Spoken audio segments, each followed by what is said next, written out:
the ACLU of Idaho. And we want to thank you all for joining us. And if you're, of course, watching this recorded, this, of course, is a webinar related to DACA. As you may have heard recently, there was a court ruling with regards to DACA. There's a lot of things that are also happening related to DACA. There's also, in the political atmosphere that we find ourselves in, there's a change in administration as well.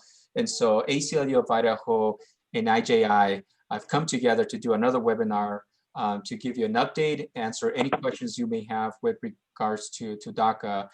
We've broken this presentation into two sections, essentially. The first part will be Maria, who will be explaining more of the legal aspects. And then the second part is more of a call to action, which I will participate in. But Maria, why don't I pass it back to you to frame and move us forward?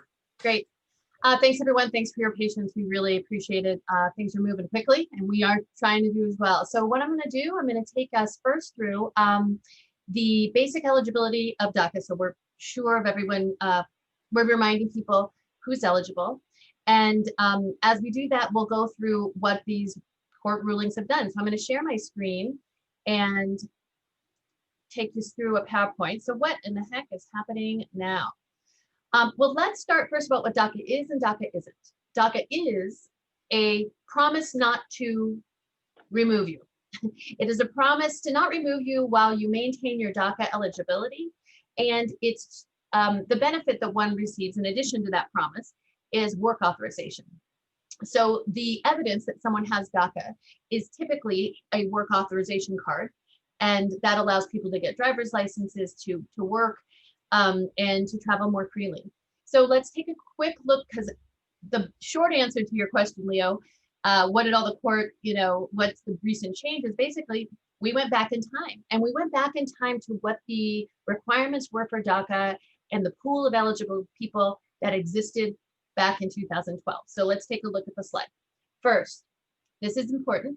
Were you born after June 15th, 1981? If the answer is yes, you meet criteria number one. You must have arrived to the United States before your 16th birthday.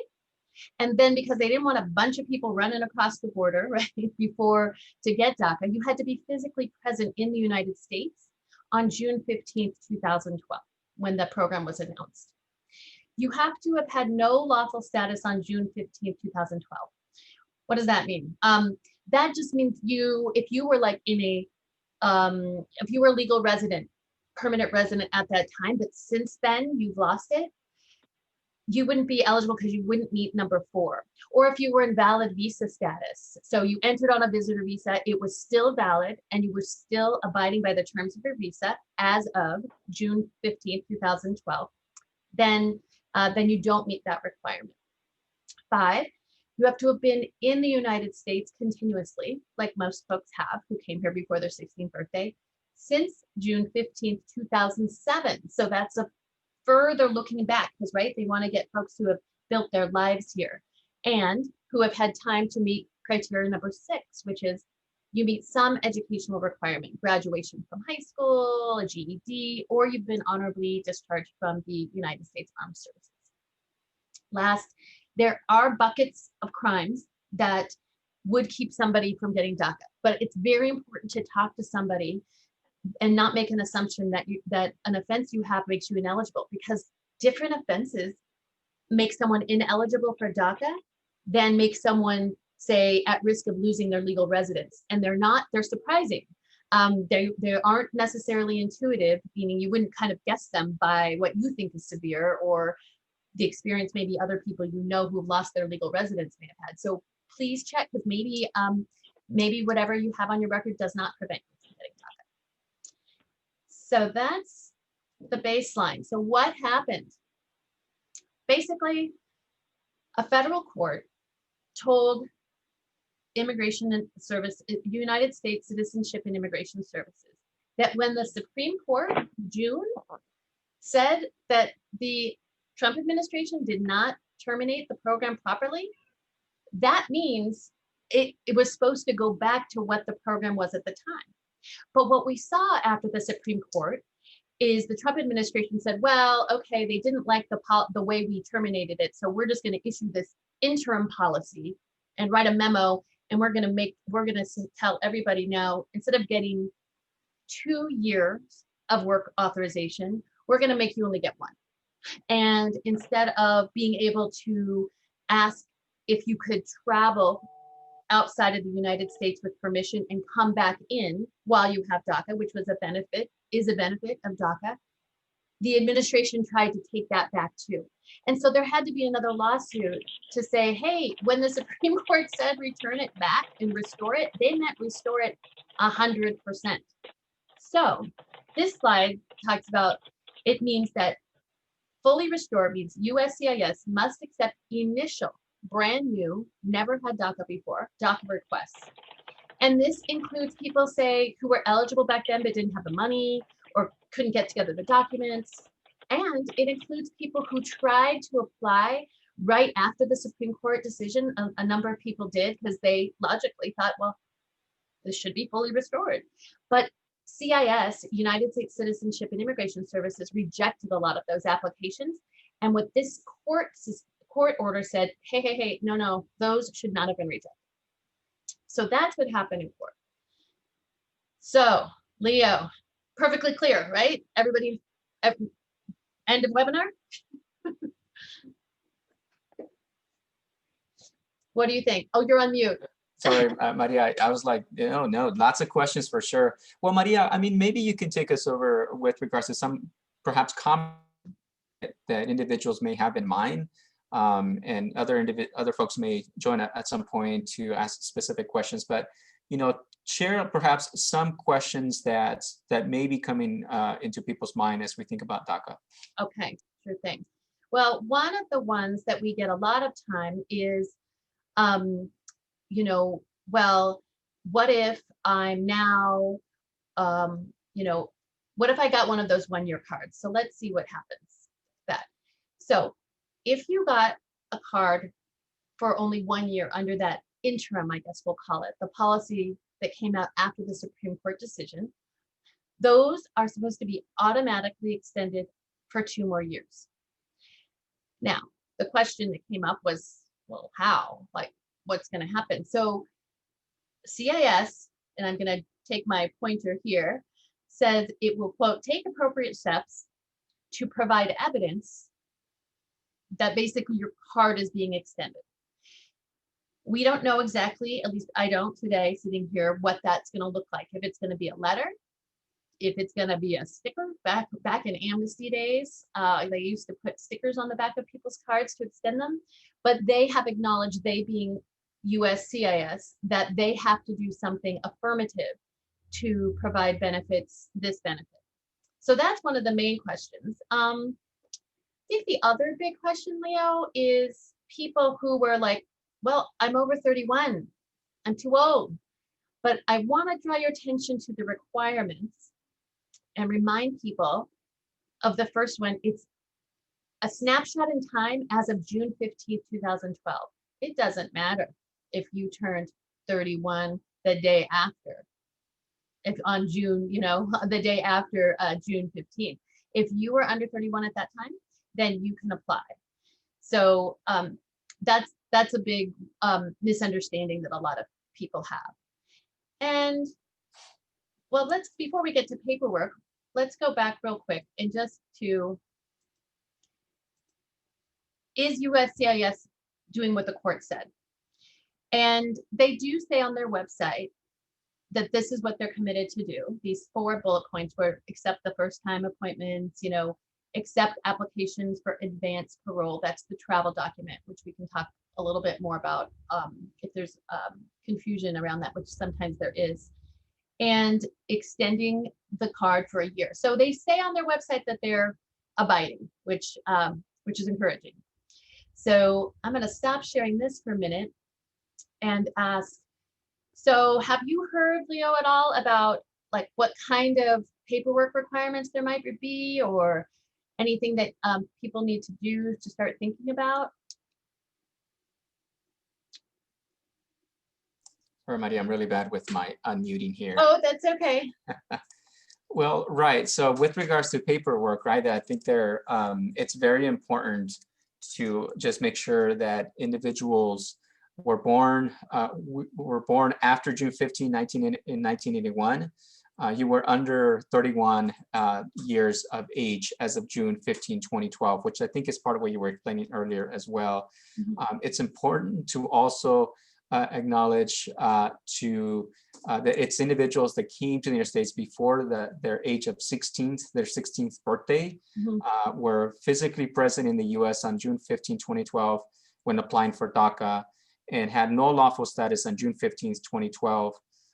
It's important to also have information related to continuous presence, residency in the US since June of 2015 of 2007 until now, and that's very important. So there are perhaps some documents here in a second, then you can share a little bit more about what that actually means and how do you prove that. Also meet a educational requirement or discharge from the US Armed Forces, and of course have not been convicted of certain crimes. So there are documents related to that, to these requirements that are important to show. And Maria, I know you do some of these cases, I don't, but maybe you can share a little bit more about that. Sure. I'm going to show you just how involved it is. So this is a checklist, and this is something that Immigrant Justice Idaho has prepared and is perfectly willing to share with the public. We intend to post it. If I can get a way to post it to the Facebook link, I will. Otherwise, I'm going to post it to our website. But basically, this takes you through everything you need. So proof of immigration status, like how do I prove I was not in status? So there's a couple of ways you might be able to, besides just a statement on your own that you sign. Proof that you were in the United States before age 16. So like, for instance, here we highlight like school records, any records from immigration. I think proof of identity is pretty straightforward. I think the things that are really gonna take time is this big thing. What we created is a month and year, every month and every year between June 2007 and December 2020. Why did we do that? We did that because here you have to prove continuous residence in the United States. I'm sorry, I'm scrolling a little bit, but some of the things that can prove you have been here since 2007 include these records. So community service records, volunteer records, military records, bank transactions, but there's a lot. And so the point of this is to give people a form where they could check off, okay, I have something for this month, something for this month, something for this month. Do you have to have every month? Probably not. But we're recommending that people have something at least every 3 months to show that they're eligible. So this will be made available at a later time, but today on some of our social medias. Let me get back to the PowerPoint. So Leo, have you heard, you said the ACLU isn't doing any of, excuse me, I stopped sharing, didn't I? Yes, okay. So the ACLU isn't an immigration firm and doesn't do immigration cases, but there's other partners in the community. And so would you, are there any people that you think that, like who comes to mind as some other service providers in the Valley and throughout the state? For sure. Well, it's very important to note. There are two primary organizations that I'm aware of, which of course includes IJI, Immigrant Justice Idaho, that has been doing this, will continue to do this type of work, as well as Catholic Charities. These are the two organizations that I'm aware of that do this type of work. And I believe for Immigrant Justice Idaho, you can text the number 208-342-5103. Again, that's 208-342-5103. And IJI staff will be able to respond. The IJI email as well is info@immigrantjusticeidaho. That's one word, immigrantjusticeidaho.org. Those are the two ways to get a hold of IJI.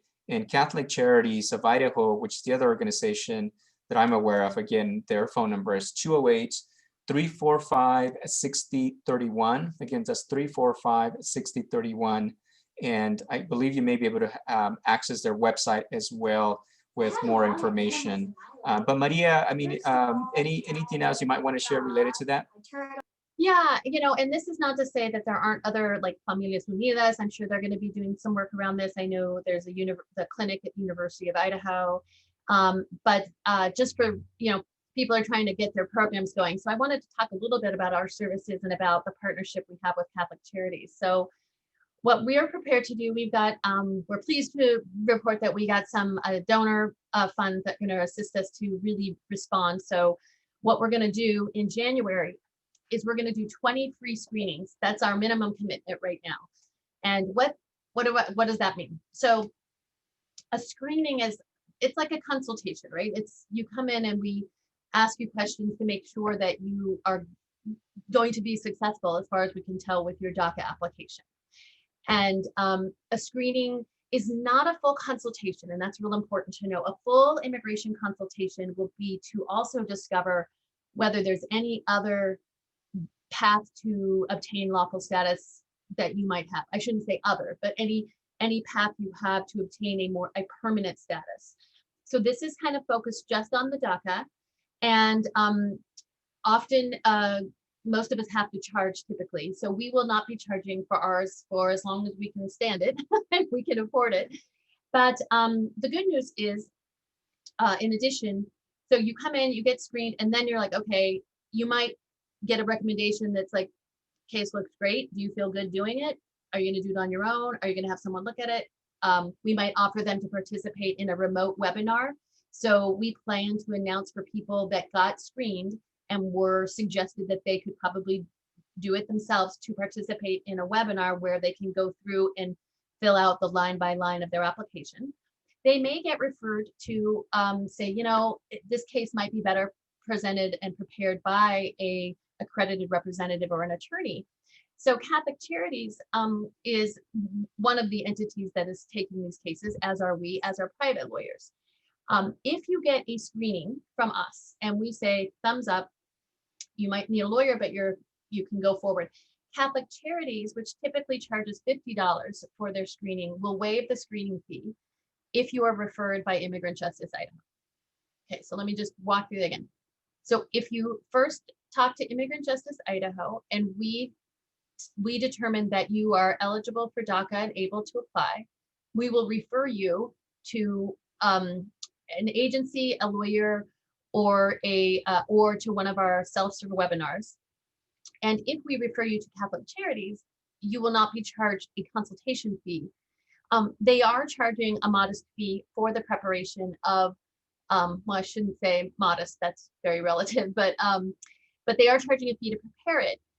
But at least that's a nice benefit. And so we are going to be using that phone number to text 208-342-5103 and the email.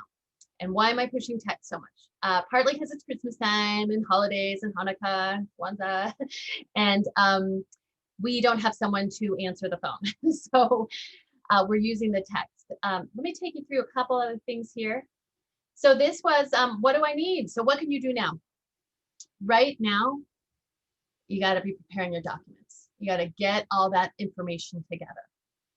If you're like, I don't know if I should because I have these crimes, well, that's your decision. I mean, you certainly can wait to do a consultation or screening with someone before you get your documents together, if you choose. But if you're eligible, which we hope you are, we will need those documents. So I'm putting this screen up again, just so people can get that information. If there is any reason you do not see that checklist posted somewhere, we are happy to send it to you by text or by email. Oh man, look at this, Leo, it's an error. It's not info, it's info. So it's info@immigrantjusticeidaho.org. I'm sorry about that, everyone. Let me take you through the next slide. So Leo, you were talking about local resources. Have you ever heard of United We Dream? And do you think they're a reputable national organization? Yeah, thank you for that, Maria. Yes, definitely. I mean, the United We Dream group, right, has been around for years now, and has been at the forefront of making sure that we get reform for Dream for students that would have been eligible for the DREAM Act and are at the forefront of DACA as well. So very reputable, and it appears that they have some live sessions as well, and they'll continue to do more.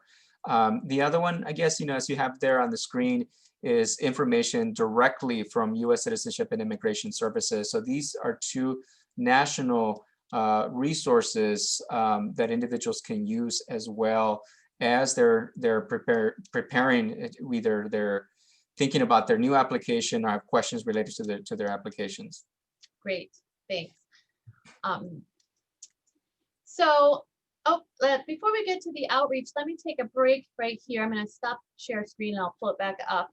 So we just want to make sure that people know to get information about DACA from reputable sources. United We Dream is a wonderful resource. We understand that there are many people in the community that believe that they're helping people and offering to fill out forms. I have two comments I really hope people will take to heart. And one is even well-meaning individuals could harm a non-citizen by bringing the non-citizen to the attention of immigration. If you are not an immigration lawyer and you have not been trained as an accredited rep, I want you to know that despite your best intentions, by simply filing an application, if you are not sure that that person does not have something else in their record, that a family member doesn't already have something in their record, or someone they share space with, you could be leading them to be put in deportation proceedings. And so please be careful. Second, with every immigration reform, and Leo, you know this, is immigration fraud. People looking to make a quick buck, maybe make a quick buck and do a community service, they think.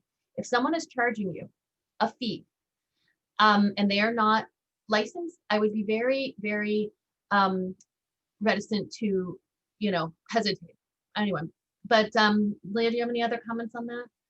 Maria, the one thing that also your comments reminded me of last time when we were checking in, you talked about, there are times where, DACA, and depending on what they plea or may not plea in a criminal case, may actually, that there's certain circumstances where in the immigration context, it may be different.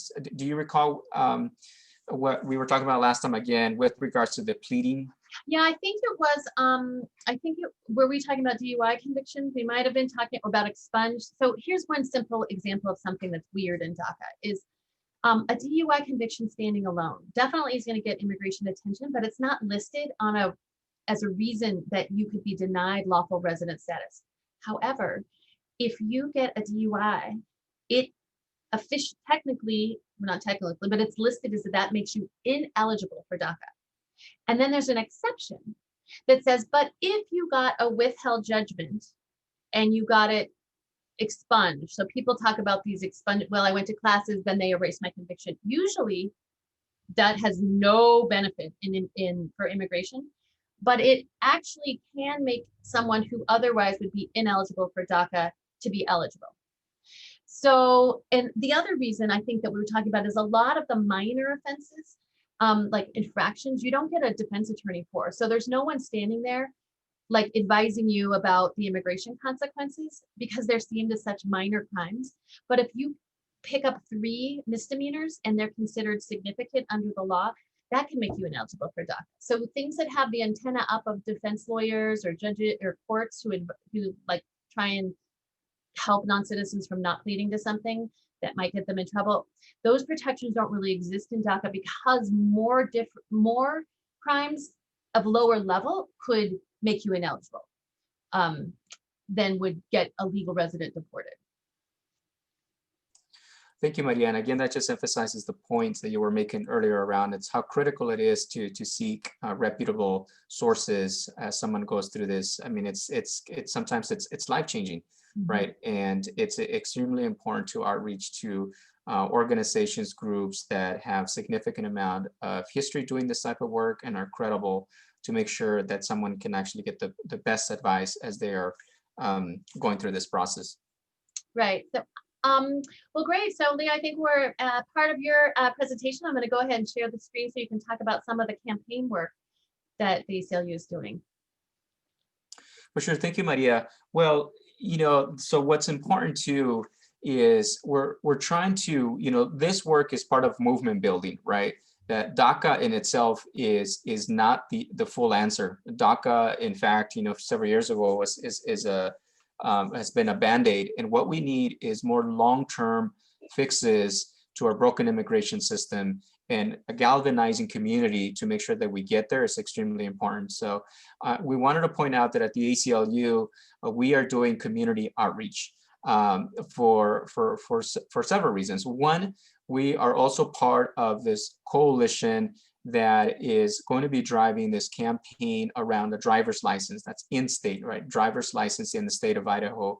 And our staff are also collecting stories with regards to, what it means either to be without a driver's license, the difficult choices that individuals have to make.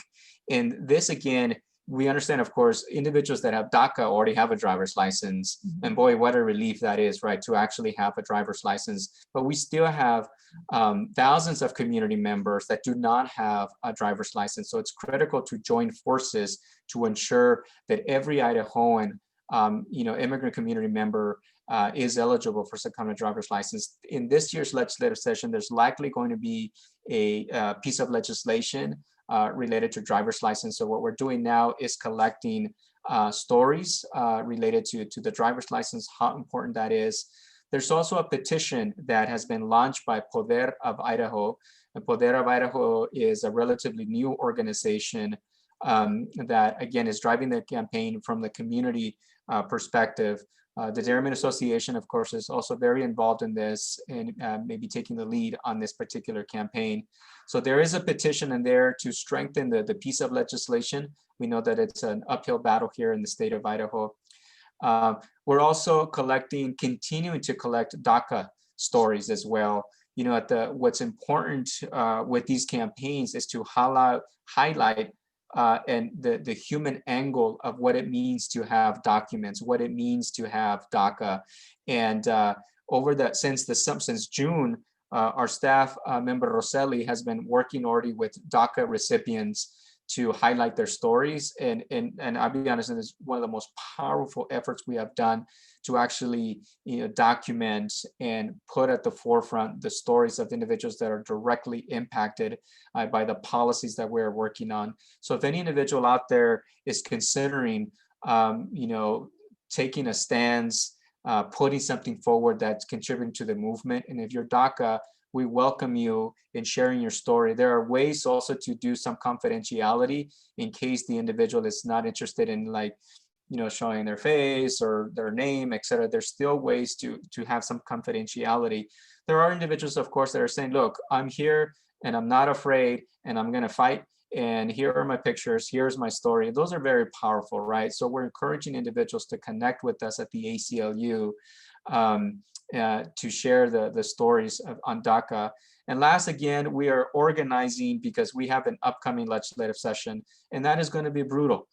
We know that in Idaho, individuals, well, actually, Trump had a bump from the last election, right? So there are individuals that firmly believe that immigrants should not be here. And I wouldn't be surprised if we have anti-immigrant pieces of legislation. So we absolutely need more individuals to come forward and help us organize as we push back against these anti-immigrant pieces of legislation in Idaho as well.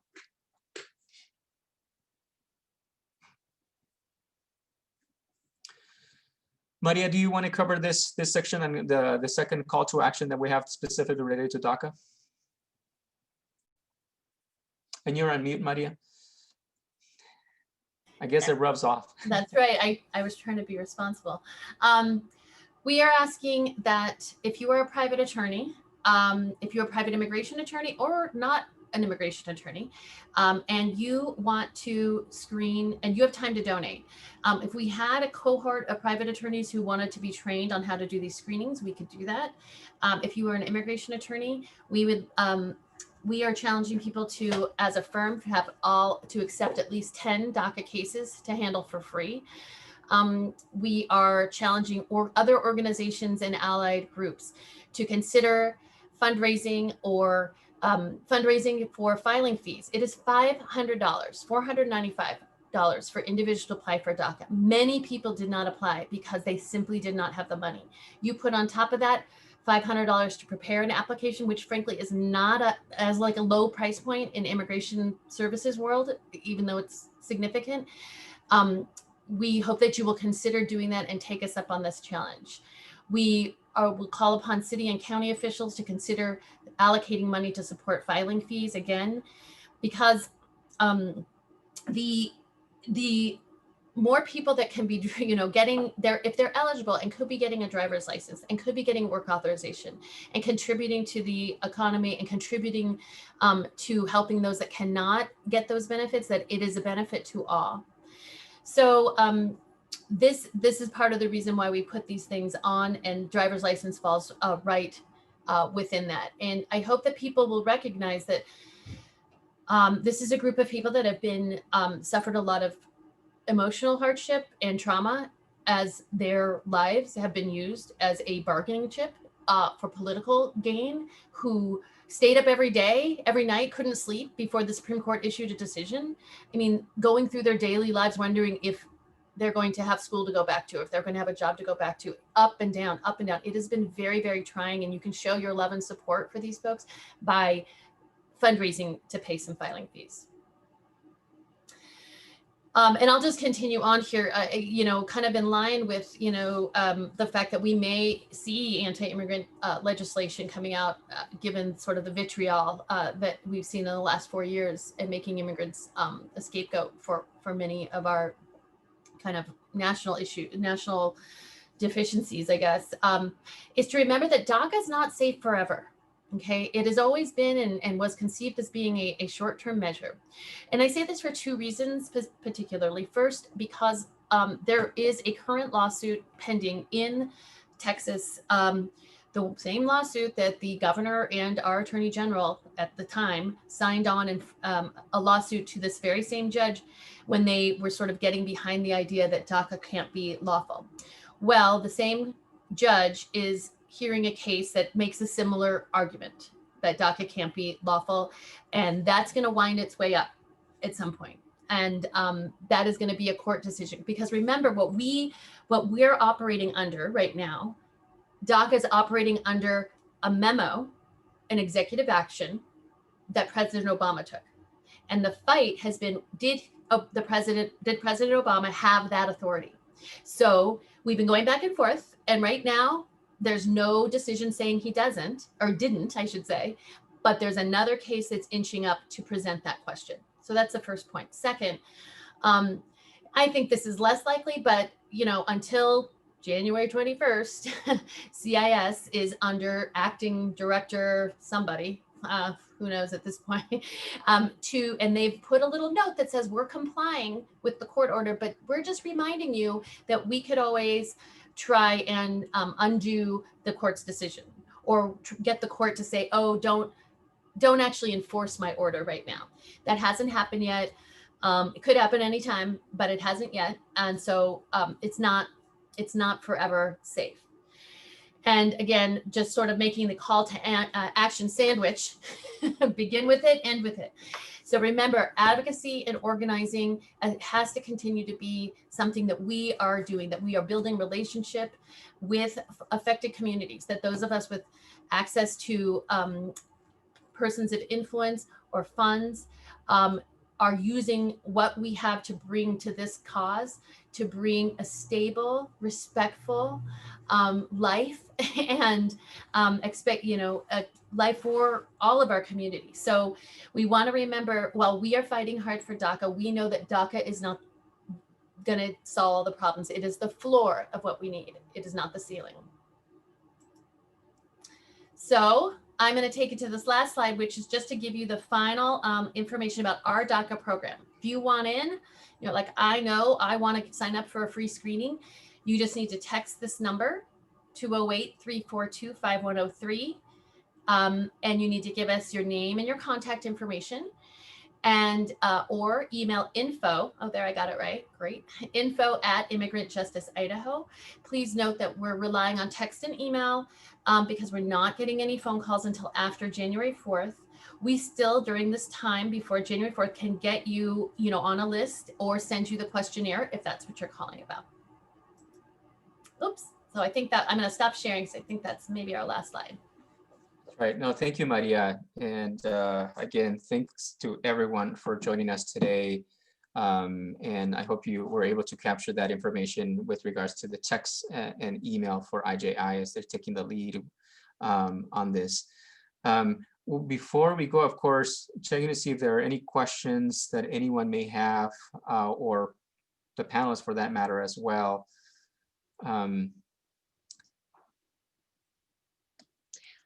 If we don't, I'll wait, and I'm happy to be interrupted by someone if they have a question. I did want to take 1 second to talk about advanced parole.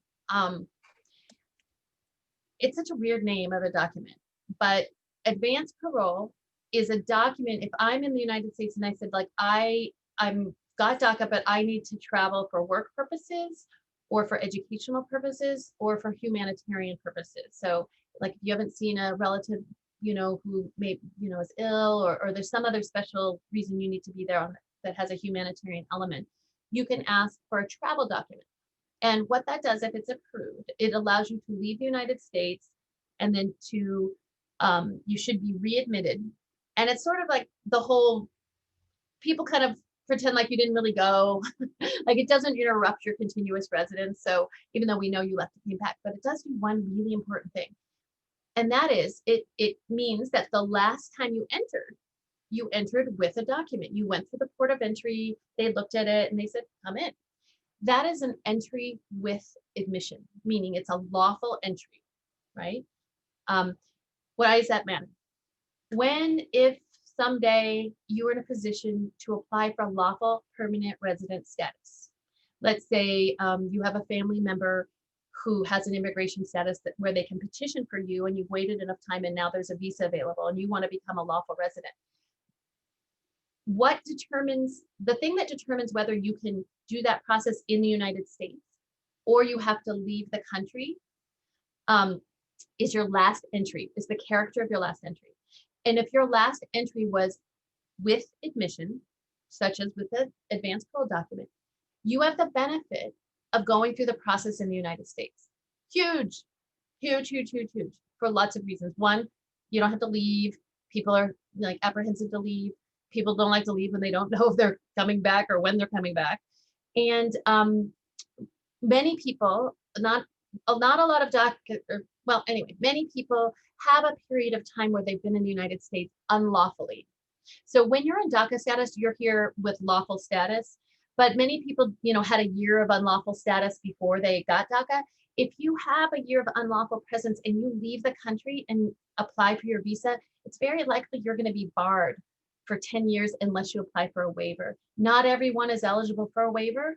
Doesn't matter if you have US citizen kids. You have to have a US citizen or a legal resident spouse or parent. So without getting too in the weeds, just know that if you want advanced parole and you have an opportunity to get advanced parole, it is particularly valuable for someone who has in mind a route to lawful residence later. So I have a line in from Facebook and it says that there are no questions on the Facebook, so I think we may be done. Wonderful.